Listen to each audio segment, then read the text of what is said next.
খৈল দিয়ে আমাদের চুল ধুয়ে দিত। প্রকৃতি থেকে আসা জিনিস থেকেই আমাদের হিলিং পসিবল। আমরা বিএসটিআই অ্যাপ্রুভালও পেয়ে গেছি। 280 টাকা দিয়ে বিজনেস স্টার্ট হয়। খৈল দিয়ে আমাদের চুল ধুয়ে দিত, এঁটেল মাটি দিয়ে চুল ধুয়ে দেওয়া হতো।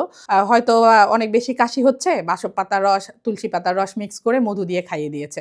আবার দেখা যায় যে কোথাও কেটে গিয়েছে, দুর্বাঘাস রস করে ওখানে লাগিয়ে দিয়েছে, সঙ্গে সঙ্গে ব্লাডটা স্টপ হয়ে যায়। এরকম একটা প্র্যাকটিস ছিল যে নেচার থেকে যে ভেষজ জিনিসগুলো আছে প্রকৃতি থেকে, সেগুলো থেকেই আসলে আমাদের হিলিং পসিবল।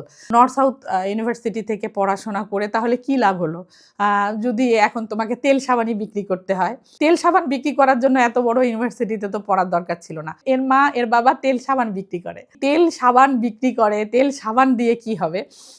আমরা আসলে এই কথাগুলো কখনোই কান দেইনি।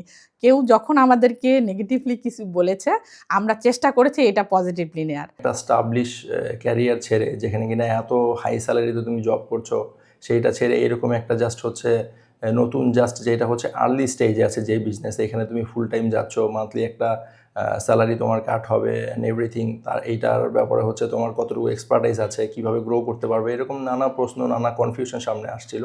কিন্তু আমি আমার গোলের ব্যাপারে হচ্ছে নিশ্চিত ছিলাম। অনেকে হয়তো বা আমার এই সাকসেস দেখে কিছুটা ঈর্ষান্বিত, যেটা হচ্ছে অন্য সবাই হয়। একটা রিক্সা থেকে হঠাৎ করে এক মহিলা দৌড় দিয়ে আসে বলে, একটু রিক্সা থেকে নামো, একটু রিক্সা থেকে নামো।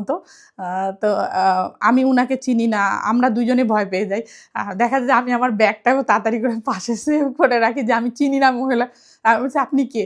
বলে তুমি নামো, তুমি আগে নামো, তুমি সেরিন না? এরপরে ওই ভিড়ের মধ্যে আমি রিক্সা থেকে নামি, উনি আমাকে জড়িয়ে ধরে এমন কান্না করে তারপরে আমাকে চুমু দিচ্ছিল পর্যন্ত। অনেকেই রিক্সা থেকে ছবি তুলছিল, আমি যদি লজ্জা পেয়ে যাই। ওইখানে একটা সেরিন বাংলাদেশের মার্কেটিং হয়ে যায়। উনি আসলে এক্সপ্যান্ড করে দিয়েছে আমাদেরকে।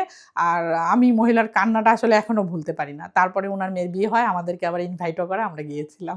নর্থ সাউথ ইউনিভার্সিটিতে পড়ার সময় আমার এক ফ্রেন্ডের ভাবি, উনি ফিনল্যান্ড থেকে দেশে আসে এবং উনার অনেক চুল পড়ার সমস্যা ছিল। উনি গল্প আকারে আমার কাছে বলে, শখের বসে উনাকে তেলটা তৈরি করে দিই, উনি সেটা ইউজ করে বেশ উপকার পান। এবং আমার কাছে খুব সিরিয়াসলি এসে একবার বলে যে তুমি আমাকে অনেকগুলো তেল তৈরি করে দাও, আমি তাহলে বিজনেস করব। 280 টাকা দিয়ে বিজনেস স্টার্ট হয়। এরপরে ভাবিকে আমি অনেকগুলো তেল তৈরি করে দিই এবং সেরিন বাংলাদেশের প্রথম যাত্রা ফিনল্যান্ড থেকে শুরু। সেখান থেকেই সেরিন শুরু হয়।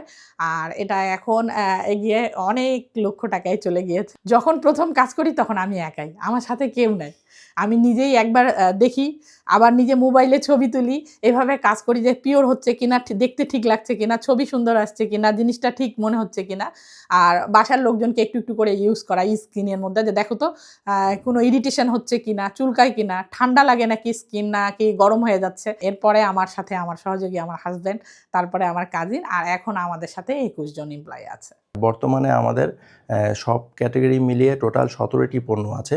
এখনও হচ্ছে জেনেরিক কোনো প্রোডাক্ট আমাদের কাছে নেই, সবই হচ্ছে কাস্টমাইজ পাওয়া যায়। তা আমরা ধীরে ধীরে এই জেনেরিক প্রোডাক্টগুলো তাদের জন্য এক্সপ্যান্ড করার চেষ্টা করব। আমরা এখন পর্যন্ত 14টা দেশে আমাদের প্রোডাক্টগুলো পাঠিয়েছি, যেমন কানাডায় গিয়েছে, ইউএসএতে গিয়েছে, কাতারে গিয়েছে, ফিনল্যান্ডে তো অবশ্যই গিয়েছে, থাইল্যান্ডে গিয়েছে। এভাবে বিভিন্ন জায়গায় বিভিন্ন সময় আমাদের পণ্যগুলো চলে যাচ্ছে। যেহেতু এখন আমরা বর্তমানে লোকাল মার্কেটে কনসিডার করছি, সেহেতু আমরা প্রথমে হচ্ছে বিসিএসআই ল্যাব টেস্ট নিয়েছি এবং রিসেন্টলি কিন্তু আমরা বিএসটিআই এর জন্য অ্যাপ্লাই করেছিলাম। আলহামদুলিল্লাহ আমরা বিএসটিআইও পেয়ে গেছি। আমরা কিন্তু সমগ্র পৃথিবীতে আরএমজি সেক্টরে এক্সপোর্টের দিক থেকে কিন্তু আমরা সেকেন্ড পজিশনে আছি। তো সেই জন্য আমাদের কাছে কিন্তু ইজি কিছু মার্কেট অ্যাক্সেস আছে, যে সোর্সিং যেই অফিসগুলো আমাদের বাংলাদেশে আছে, যদি তাদের থ্রুতে আমরা যেতে পারি তাহলে অবশ্যই হচ্ছে আমরা মার্কেটটা ক্যাপচার করতে পারবো। একবার আমি ইন্দোনেশিয়া ঘুরতে গিয়েছিলাম, যার জন্য ওই সময় বিভিন্ন জায়গায় বিভিন্ন জিনিস, হার্বাল জিনিসপত্র দেখা হয়। পরে আবার যে ট্রেনিং নিয়ে আসি।